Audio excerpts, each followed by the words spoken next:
All right, continuing on with Snake and hopefully again kind of blowing through our collisions and growth routines. Nothing too tricky in here. And then I'm going to have to leave it to people to come up with maybe some endings and stuff like that.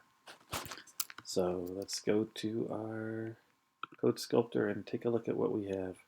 When I last left off, we had the ability to move around the screen as a snake. Great little thing, but not much of a game yet, right? So what we want to do is be able to grow, and the only way to grow is to have an object to eat. So we want to create that. Now, down here when we created our timer, we told our timer to go ahead and say move so that it would move every 75 milliseconds. We're actually going to change that real quick. Don't worry, it's not going to be difficult. We're just going to change that to tick, which means we need a new function that ticks. And the reason we're doing that is because we want to do more than move, and I want to be able to create these functions so that they are kind of independent from each other. So we still want to move in our tick, but we also want to, well, actually the first thing we want to do is we want to spawn our apple. And then the last thing we want to do is we want to check and see if those things are actually colliding, right? So three things we want to do in our tick, and maybe, oops, and maybe as you create things, you can, or think of other parts of the game, you could create those. One thing I would say is it might be really good to add a second player. So add two snakes to this game. You add two snakes to this game, you've got yourself a fun game. Because then they're chasing down the apple, and you can run into each other, cut each other off, that kind of thing. So that's where Snake gets really fun.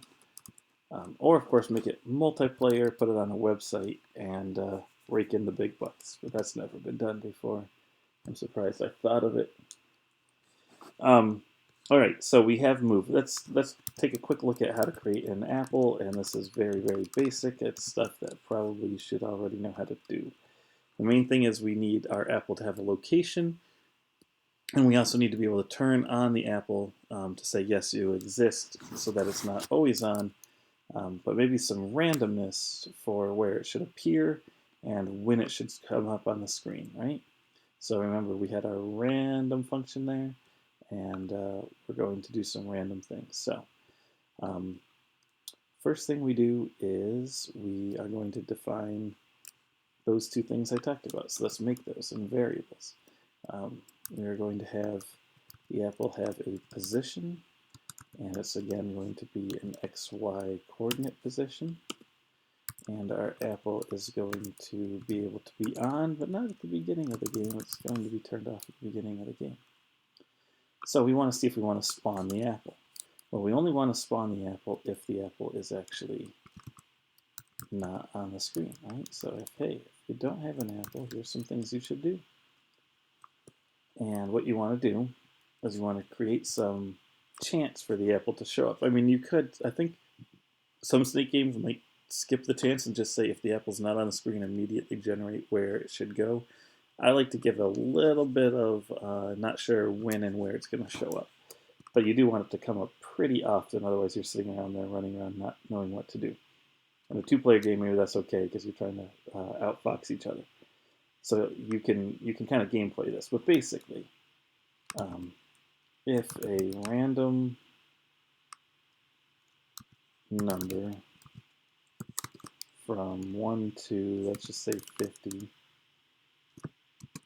happens to be a 1. Now if you're bored and you say happens to be a 34, fine, but you're basically saying you have a 1 in 50 chance. And when this is happening often, you know, every 75 ticks of a clock, then that's a pretty good chance. Every 75 milliseconds, I should say. So if the apple's not on, and hey, it's time to spawn it, what should we do? This is basically your spawn rate, if you think about it that way. You should turn the apple on. And so that's true. And you should find a position for your apple. So you should make your apple have a position, an X position that is, say, somewhere between, you might say this But if it goes in the corner, it could be awkward. In fact, I would suggest in this game you put a border around it, and don't let them run into the borders or they die. So that would be kind of fun. Um, so it's up to you. You might say 50, you might say 30, but something like that, and then make sure you take it off of the width as well, so it doesn't show up in that side of the screen. And that's its x value. So let's go ahead and set its y value.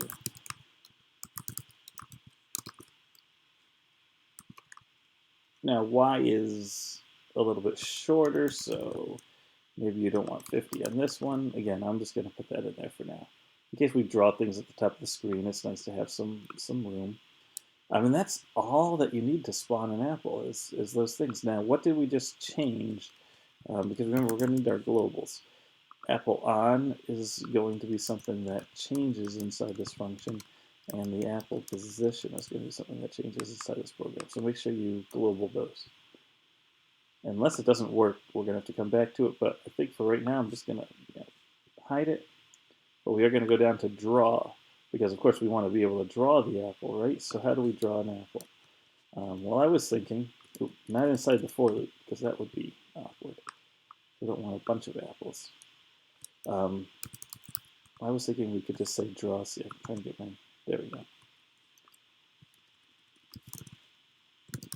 We could just draw a circle, and I was imagining green apples since I already used red for the head of the snake. So hey, draw this at apple position. Let's make it the same size, and we'll make it green. But of course, we don't want to do this no matter what. We only want to do this if the apple is on. So there's a little trick to see if you were paying attention. If the apple's on, draw it. Bam, we should just, oh yeah, collisions don't exist yet. And that's what we're going to do next anyway, so you might want to come up here and just do a def collision and say pass, and we'll get back to that. Okay. Oh, green apple. Hey, let's go get it. Oh wait, we need a collision in order to do it. So we're on collisions then. And I want to do collisions a little bit differently. With circles, and you can actually use this technique on any graphic as long as you're willing to pretend like the graphic has like almost a circle inside of it. So let me just go over to my handy dandy keynote and like take a look at this. Let's just pretend like you had some sort of spaceship here. No, I'm not going to have anything good in this, like pictures of my family. That would be awkward. Wow, I didn't even know I had some of these pictures on here. Amazing. Yeah, okay, so we'll take a picture of my son. Yeah, that's kind of ridiculous. That's way too big.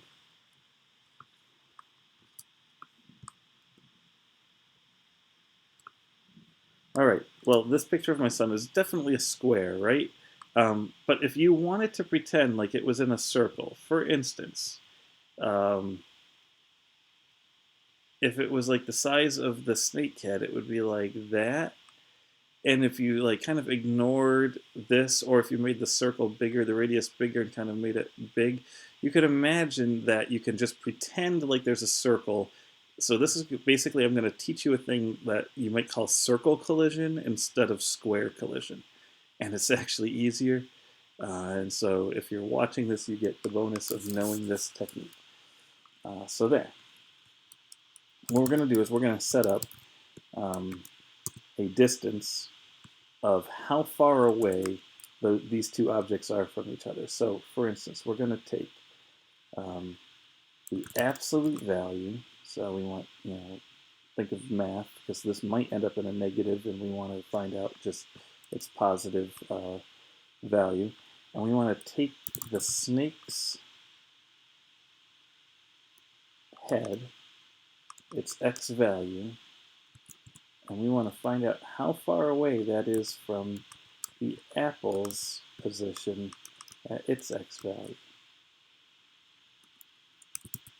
And then we can do the same thing with the distance of its y value.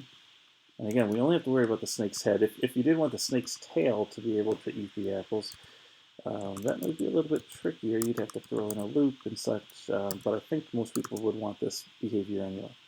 So hey, we just found out how far apart the snake is from the apple on an X and a Y. And then we just say if, well, you know what? First of all, the apple has to be on. So if apple on, and the distance of the X is less than or equal to the radius of the circle. And because our radius of our snake and the radius of our apple are the same, that makes it pretty easy. And the distance of the y value is less than or equal to the radius of the circle, right? So if these two things are coming, there's my little thing. If this and this, if number 1 and number 2 are coming within each other, and like what's the distance between them? Well, if the distance is the radius, that means it's within number 2, right? So it's like, boom, hey, they're the distance. It should even work like here, although actually the distance then would be like double that. So maybe it's actually not radius. Maybe it's like radius times 2 because you need the distance of this one and the distance of this one. So you could adjust that. Should we try it? But boy, that's a bit easier, I have to admit, than the other way I do collisions. So I'm going to have to switch to this way in the future. So what happens if those two things happen? Our apple just got eaten. Well, the easiest one is that our apple should disappear. In fact, we could test it just with that. The other thing that we want to have happen, and we're just going to function this out, is we want our snake to grow. So we're going to just go to another function if that happens. Global apple on is the only thing that changes in here. So if it works, an apple should appear. And we should be able to eat it. Yeah, we did. See, we ate it. And then we tried to call grow, and grow doesn't exist, so it freaked out. Perfect. Exactly what we wanted. You could do that again if you wanted to. Now, if you're going around here thinking, where is my apple? Then you're thinking your spawn rate may be, oh man, it like showed up and I ate it. That was kind of boring. Boom, I ate it. And so this, wow, this is a great collision detection. I'm going to think of this sooner. It's almost like I read a book about it or something. Nice. Okay, so how do we grow? Well, what we want is we want an additional circle in the back of our snake, right? Snake is a list, and our length is dependent on, like, is how often our growth is. So I bet you we are going to change the length of our snake. And I bet you we also are going to change snake, maybe. So let's put it in there, even though I don't think we need it. You might immediately say, that we should make length go up by 1. Boom, we did it.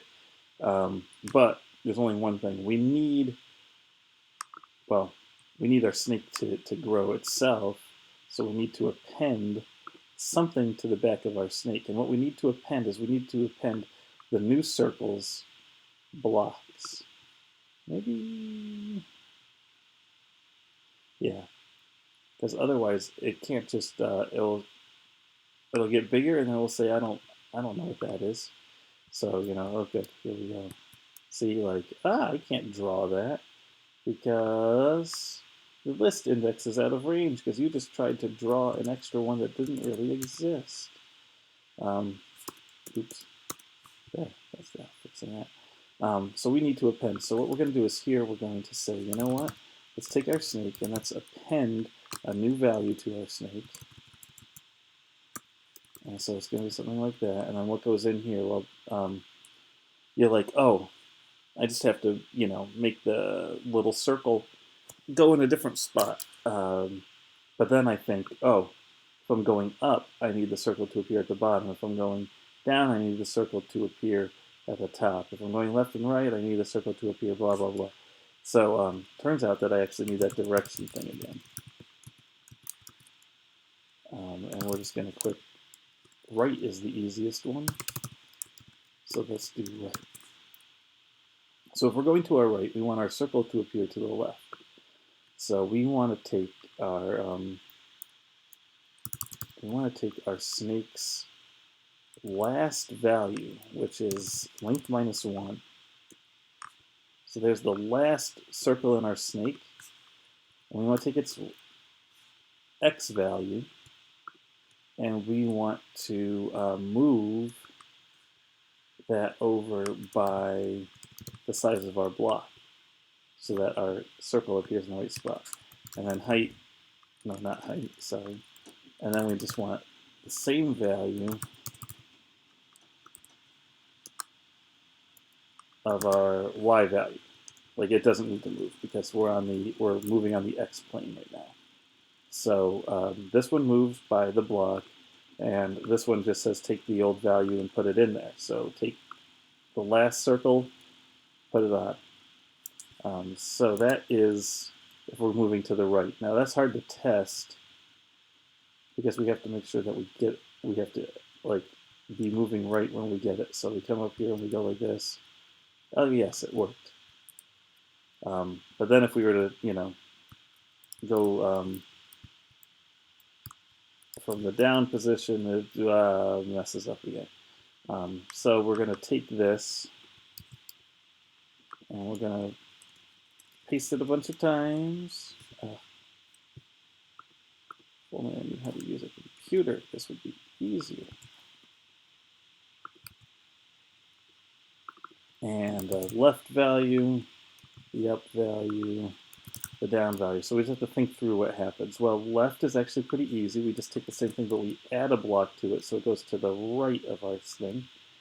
And then our up value, we don't change the x value, we change the y value. So it's a little confusing with all these brackets here, but here's our snake's y value, and we subtract block. And here's our snake's y value, and we add block. And then, of course, we subtract the block on that side. So, boom, guess what? We've just grown. And now, it works beautifully. I can go from any direction. I can eat it, and I can grow. And you add yourself a border. You add yourself another snake. And you've got like a cool little race game here with the growth of the snakes. I mean, lives. Well, we haven't dealt with lives. You could add a score so that you can keep track of whose snake is getting the points, whose snake is bigger. I guess you could just print length at the top of the screen, or maybe length minus 3 would be their current score because it's how many apples they've eaten. So you don't even need to make a score variable. And this is kind of fun. You can do all sorts of things with your big snake. Immediately you might say to yourself, these apples aren't coming out more often enough and I'm going to change that value, but that's easy enough to tweak.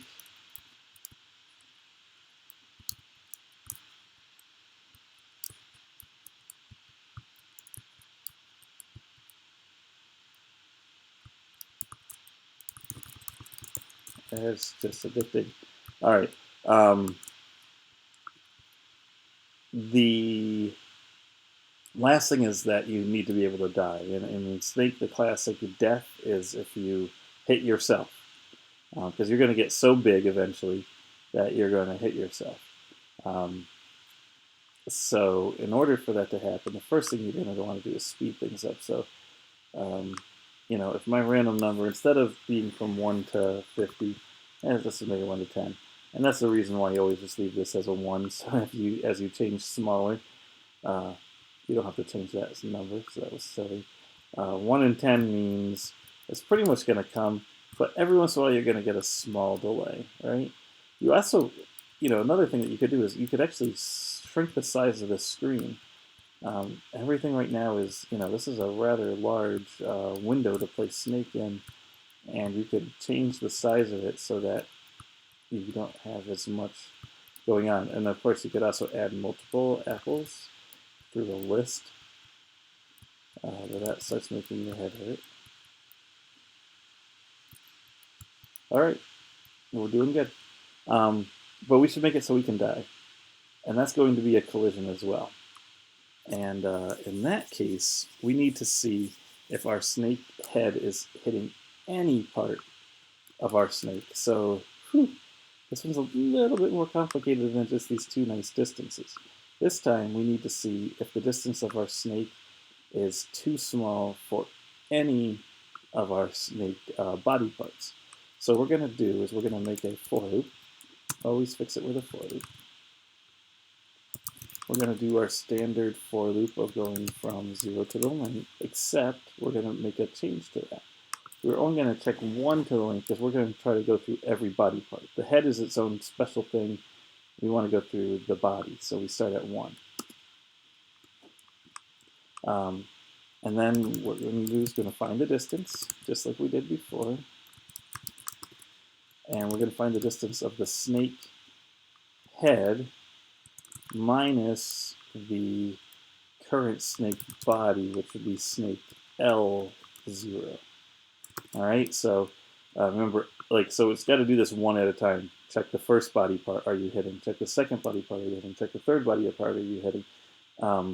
It's a good thing computers are so fast because that sounds like it's going to take a long time. And there may be some good programmers that know faster ways to do this. Because that, we are now going through a loop. That was the L1. We're going through a loop a lot of times. But it does work. We don't care if the apple's on or not. In this case, we just want to know how those distances work out. So if the distance of x, again, is within... Now here, I wonder if this times 2 is going to be...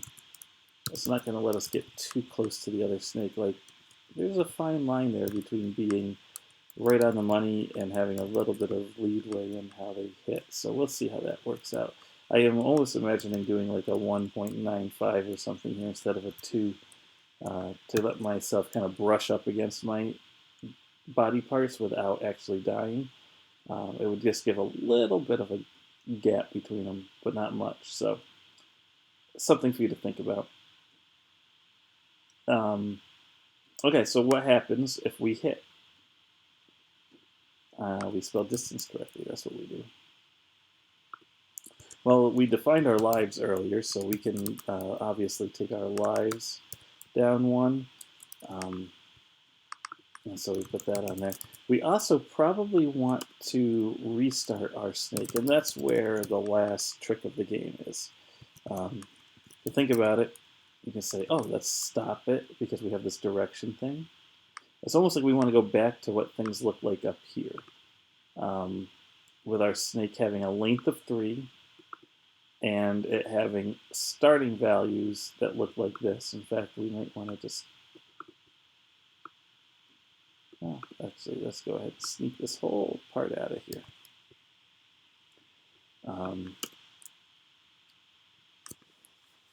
So we're going to set our length back to 3, and then what we're going to do is we're going to paste this for loop.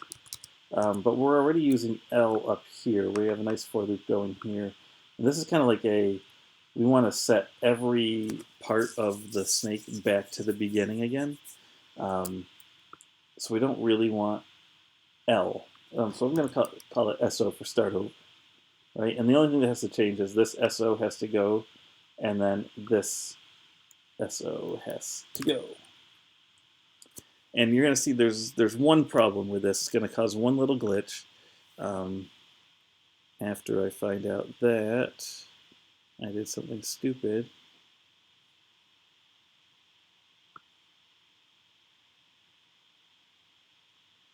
Right. RN, reference before assignment. So it doesn't know in this one what length is for some reason, which is strange, unless I spelled it wrong.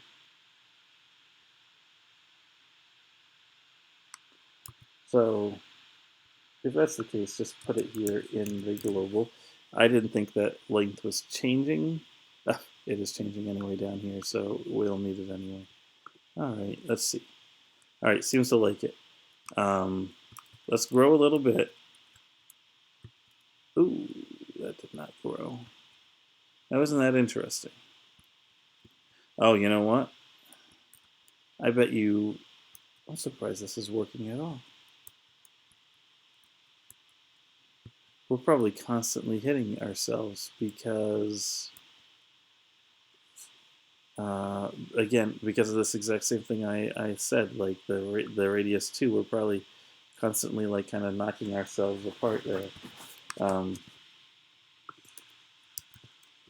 let's go ahead and do that. Why it wasn't stopping is because I didn't tell any of these variables to change, right? And this, I don't want to append. That's making more and more. Huh. That's what. Yeah, okay. I knew there was something I was doing wrong.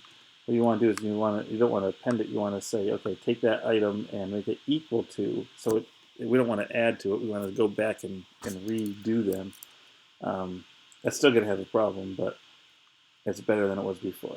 So now I have lives global direction variable length global. And because I made it a little bit smaller than 2, I can grow. If I was right on 2, these things are so close together that it thought they were hitting is the problem. See how I can like go on top of myself right there? Now, if I go like that, did you see how I hit myself? So that was cool. Now, what you'll notice as you do this is there'll be a quick flash of a yellow circle whenever you grow. And the reason is because of that, well, I said there was going to be a problem. And so there's one little funny thing, which is that it's going to take an old length, because right now when I say I want these items here to equal the starting value, my snake, even though I say it to only go through a length of 3, at some point all these extra tails were added to it. And I'm not resetting every single one of those. So what you could do,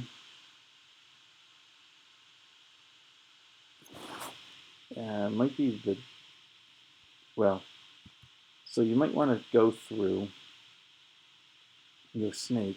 There's a way to delete things out of a list, and honestly, I'm going to have to look up how to do that. And I'm not going to do that here, but basically that's what you want to do. You want to remove anything greater than 3, any extra pieces of the snake out of the list, so that when the list grows, when we do our growth and we append a new item, we can get a brand new item onto there. And that's how that's going to work. So that's what you want to do, is you want to figure out how to delete it and kind of reset them all back to the starting value. If you don't want to do this right now, or you don't want it maybe to reset back to the beginning, you could just take those things out and it would still stop and your lives would go down, but these things wouldn't happen. You wouldn't have that little glitch. But that's what needs to happen. I gave a lot of ideas during the video of other fun things that you can do, but I've once again gone on too long and I've got to stop it.